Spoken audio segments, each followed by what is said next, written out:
C'est devenu un rendez-vous incontournable à quelques jours de Noël. Joie Tradition rassemble depuis 18 ans des agriculteurs, artisans, agro-transformateurs, restaurateurs venus présenter leurs produits. Une véritable vitrine du savoir-faire local qui attire chaque année de nombreux visiteurs. Rudy Rilsi s'est promené dans les allées de ce grand marché à ciel ouvert. Voyez ce reportage. Il y a ceux qui donnent tout pour convaincre, comme la vendeuse de boissons. Roseille, fruits rouges. Ou celle qui encaisse sans arrêt, comme la vendeuse de légumes. Super. Et il y a l'apiculteur. Celui-ci, c'est Annie. Ici, pas besoin d'en faire des caisses. Les produits de qualité suffisent à la réputation du transformateur. On connaît le monsieur, on connaît très bien et puis Bita est bon. C'est pour ça d'ailleurs quand je l'ai vu, je sautais sur lui. Je sautais sur lui, c'est pas pour lui donner des coups. Cela fait 11 ans que Rudy vient tous les ans à Joie Tradition afin de faire connaître son miel. Il ne raterait ça pour rien au monde, alors c'est logiquement que l'apiculteur est présent pour la 18e édition de l'événement.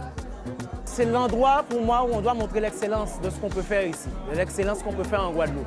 Donc c'est vraiment l'endroit où on doit démontrer au peuple et à nous-mêmes aussi qu'on peut faire ça, on peut faire ci, on peut dépasser ce qu'on a l'habitude de faire. Chaque produit a une histoire, un savoir-faire. Il y en a pour tous les goûts et ça surprend quelquefois.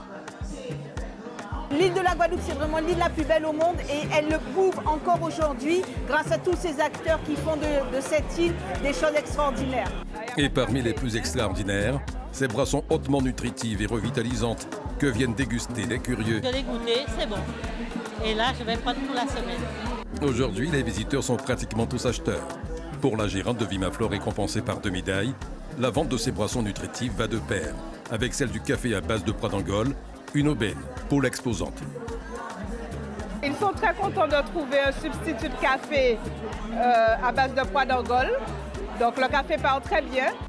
À Joie Tradition, les emplacements coûtent cher et ce n'est pas évident pour certains producteurs de rentrer dans leurs frais, comme pour les agriculteurs qui ont particulièrement souffert du mauvais temps.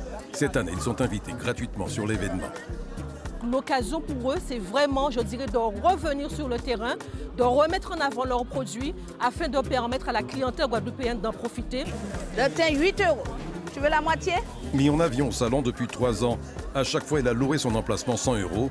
Aujourd'hui, elle fait partie des producteurs invités. Je ne m'attendais pas et quand j'ai été payée, on m'a dit que c'était gratuit pour les agriculteurs. J'ai été vraiment contente, j'étais heureuse. Je me suis dit ils ont pris une bonne initiative. S'ils jouent à Tradition, les producteurs gagnent un peu d'argent. Ils gagnent aussi en visibilité et en retombées pour la suite.